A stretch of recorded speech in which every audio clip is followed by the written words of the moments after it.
그래서 우리가 간단하게 PN 다이오드를 분석하기 위해서 컨스탄트 볼테이지 다이오드 모델을 활용을 합니다. 왜냐하면 일반적인 PN 다이오드는 IV 특성이 어땠나요? 익스포넨셜한 특성이 나오죠. 그렇기 때문에 회로로 놓고 분석을 하려고 하면 굉장히 복잡해지게 됩니다. 그래서 간단하게 이 컨스탄트 볼테이지 다이오드 모델을 적용을 해서 회로의 분석을 수행하는 경우가 굉장히 많습니다. 자, 그러면 컨스탄트 볼테이지 다이오드 모델이 뭐냐? 여기 다이오드에 가해지는 VD 전압이 VD ON이라고 하는 특정 전압, 보통은 700에서 800mV 정도의 값이 되는데요. PN 접합을 했을 때 내부에 그 빌트인 포텐셜이 생긴다고 했죠. 이 빌트인 포텐셜 값이라고 생각하면 됩니다. 빌트인 포텐셜보다 훨씬 더 작은 전압을 가지면 전류가 거의 흐르지 않는다고 했었죠. 그러니까 흐르지 않는 것으로 해서 오픈 레인으로 표현을 하는 거죠. 그리고 VD-ON보다 이 VD가 훨씬 크면 어떻게 되나요? ON이 되는 거죠. ON이 되고 커런트가 엄청나게 잘 흐르게 되죠. 그래서 이거를 일정한 전압을 가지는 볼테이지 소스로 표현을 하는 겁니다. 이게 컨스탄트 볼테이지 다이오드 모델이 되겠습니다. 예제를 통해서 앞에 우리가 PN정션 다이오드를 컨스탄트 볼테이지 모델로 두고 풀었을 때 어떤 이득이 있는지 한번 알아보도록 하겠습니다. 자, 책에서 예제 2.2를 보면 요런 회로 그래프가 나오죠. Vx라는 크기를 가지는 전압원이 존재하고 여기에 R1과 D1 PN정션 다이오드가 직렬로 연결이 되어 있죠. 이때 R1은 1kohm이고 이 다이오드에는 VD라는 전압이 이렇게 걸리게 되겠죠. 여기 생성된 Vx에 의해서. 그리고 커런트 Ix가 이렇게 흐른다고 가정을 해봅시다. 그러면 키르호프의 전압 법칙을 적용을 해보면 모든 요 루프를 돌면서 이 회로 이론 시간에 배웠죠. 이 루프를 돌면서 전압을 다 더했을 때 토탈은 0이 돼야 되겠죠. 그러면 이 방향으로 돈다고 했을 때 여기 마이너스 플러스가 되고 이쪽은 전류 방향이 이렇게 되니까 이쪽이 플러스 마이너스가 되죠. 그리고 다이오드가 당연히 여기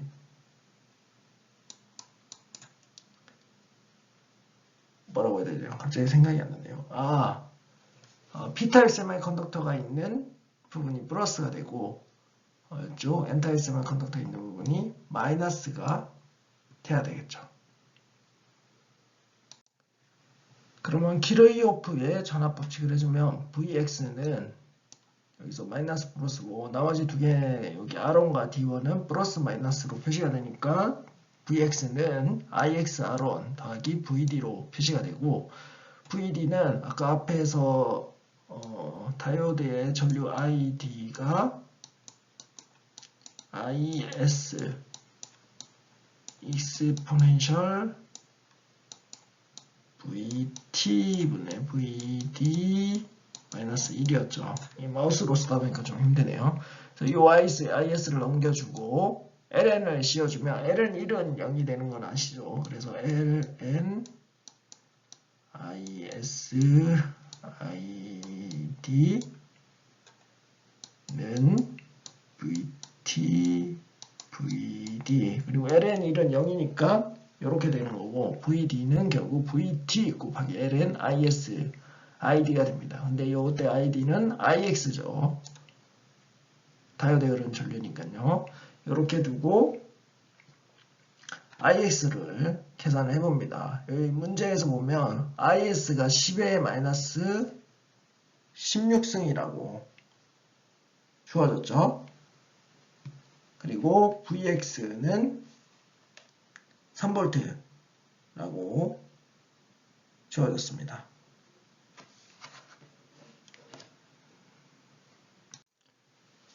자, 여기서 VD를 750 mV로 가정하고 한번 풀어보죠. 그럼 750을 넣어가지고 VX 3V 넣고 R1은 1K ohm이죠. 그리고 VD를 750mV를 가정을 하고 IX를 계산을 해줍니다. 그러면 IX가 2.25mA가 나오게 되고 이 2.25mA를 가지고서 VD를 다시 계산합니다. VD가 VT 곱하기 L은 IS분의 IX가 되죠. 그래서 이거를 계산해보면 799mV가 나오게 되죠. 결국 우리가 가정했던 GC 750mV보다 더 큰 값을 가지는 것을 알 수가 있습니다. 그러면 이 구한 799mV를 다시 VD에 대입을 해주고 3V 1kΩ VD는 아까 799mV라고 했죠. 이걸 다시 넣어줘서 커런트를 계산하면 커런트가 2.201mA가 됩니다. 그리고 나서 다시 요거를 여기에다가 대입해줘서 다시 VD를 구하고 VD를 바탕으로 또 IX를 구하고 이거를 계속 반복을 해서 최종 전류값을 구해보는 거죠.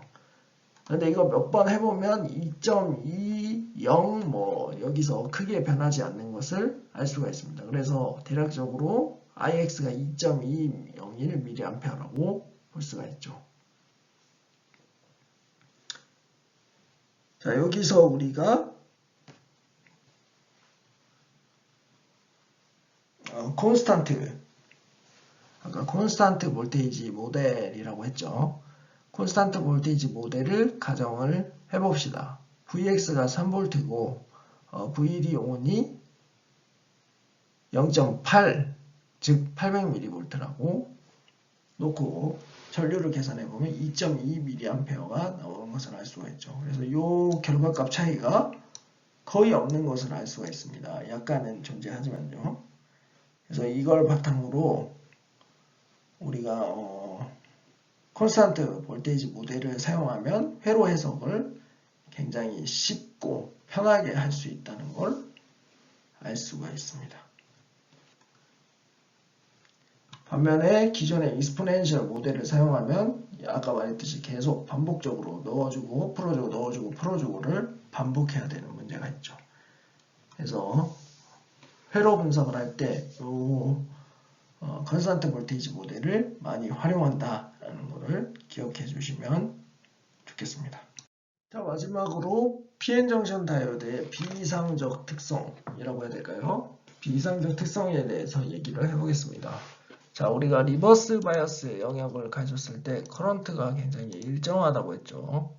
쭉 이렇게 일정하게 나온다고 했습니다. 근데 이 전압이 특정 전압 이상이 되면 갑자기 리버스 커런트가 기하급수적으로 익스포넨셜보다 더 심하게 무한대에 가깝게 급격하게 증가하는 현상이 나타납니다. 이러한 현상을 브레이크다운이라고 하고요. 그리고 이러한 현상이 일어나는 리버스 바이어스 전압을 브레이크다운 볼테이지라고 합니다. 이 브레이크다운이 일어나는 현상은 크게 두 가지의 프로세스가 존재합니다. 각각 아발란치 브레이크다운과 제너 브레이크다운이 되겠는데 뒤에 슬라이드에서 간략하게 이 현상에 대해서 얘기를 해보도록 하겠습니다. 자, 리버스 브레이크다운은 아까 앞에서도 말했듯이 제너 브레이크다운과 아발란치 브레이크다운이 존재합니다. 제너 브레이크다운은 여기 뭐라고 되어 있나요? Result of the tunneling process for the p-type valence band electrons when both p and n-side are heavily doped 라고 되어 있죠. 그러니까 p-type 세미컨덕터와 n-type 세미컨덕터가 굉장히 도핑이 많이 돼 있을 때 그러면 이퀴리brium 컨디션 상태에서도 이 밴드 밴딩이 굉장히 크게 일어나겠죠.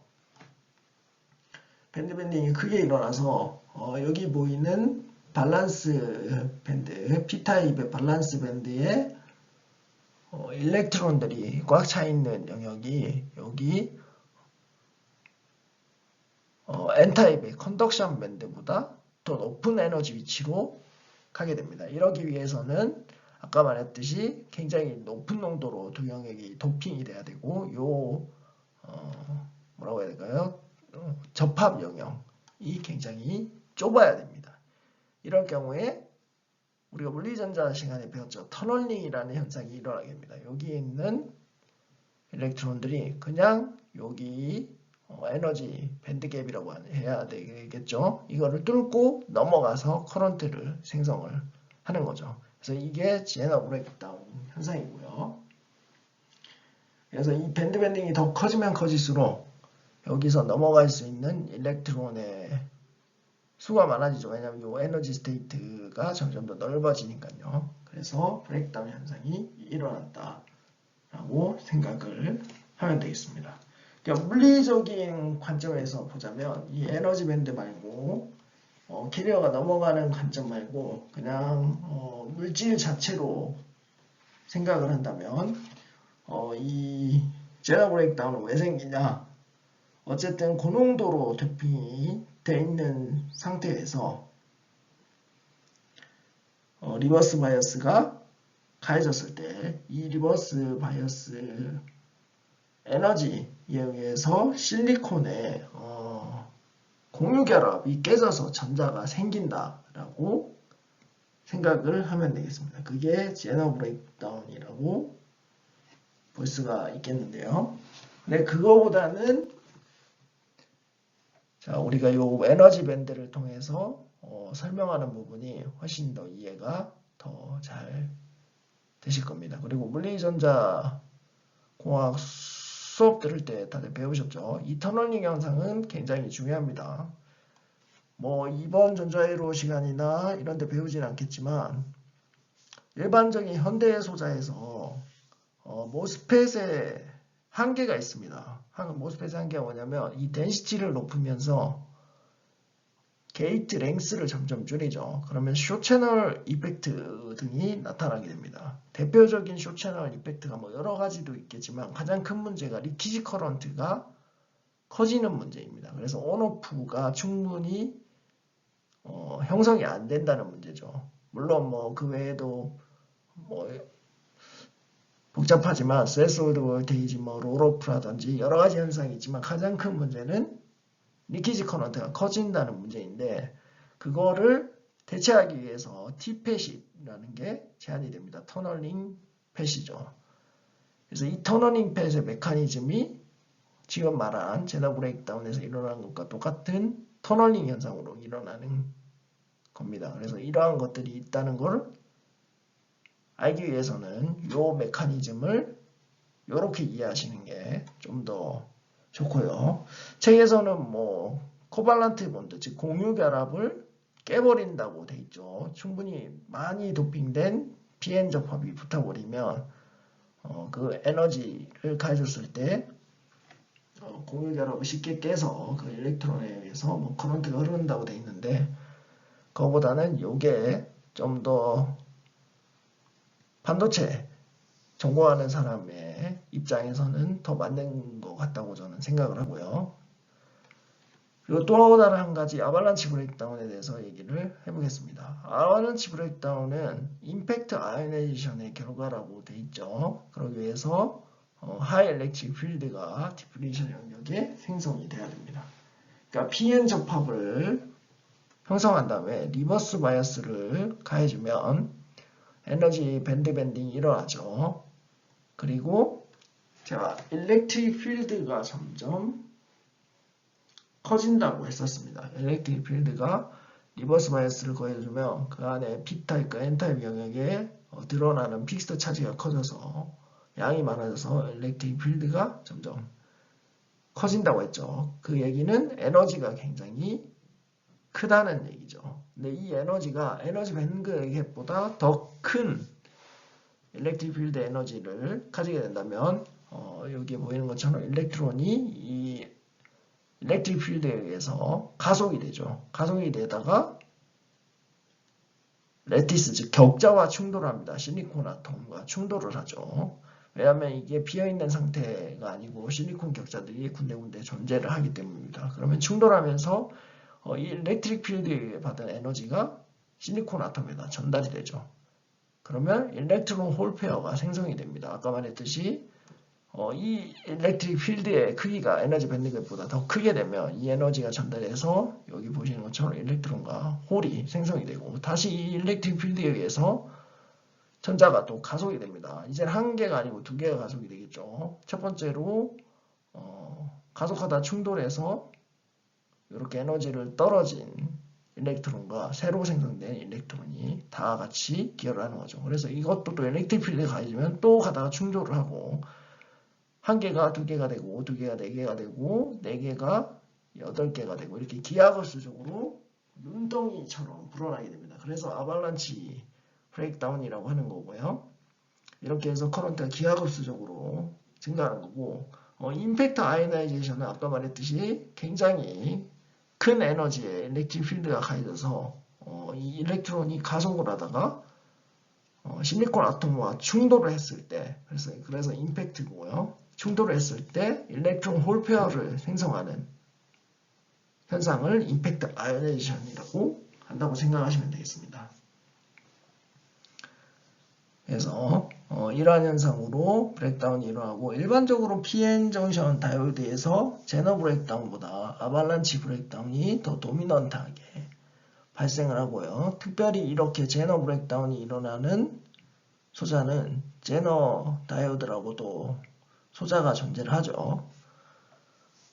그리고 추가적으로 좀 얘기를 하자면 이건 그냥 시험과 상관없이 수업과 상관없이 상식적인 측면에서 얘기를 하자면 아발란치 브레이크다운에서 잘 보면 전자만 지금 기하급수적으로 늘어나는 현상을 보이죠.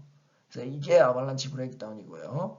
논문이나 문헌 등에서는 홀도 기여를 하는 것처럼 되는 현상이 있습니다. 홀은 사실 가상의 개념이죠. 비어있는 거기 때문에 일렉트론보다 훨씬 더 많은 에너지를 필요로 합니다. 그래서 굉장히 큰 에너지가 가해졌을 때 홀까지 이런 눈덩이 사태에 기여하는 경우를 가이거 모드 브레이크다운이라고 합니다. 그래서 이런 게 있다 정도만 아시면 될 것 같고 나중에 회사 면접이나 이런 데서 물어볼 것 같진 않은데 언젠가는 또 들어놓으면 쓰일 수도 있으니까 이런 게 있다 아시고 계시면 좋을 것 같습니다. 이렇게 해서 기본적인 반도체 물리와 관련된 수업을 진행을 해봤고요. 숙제는 챕터 2 2.11, 2.22, 2.20, 2.22를 풀어서 제출하시면 되겠습니다.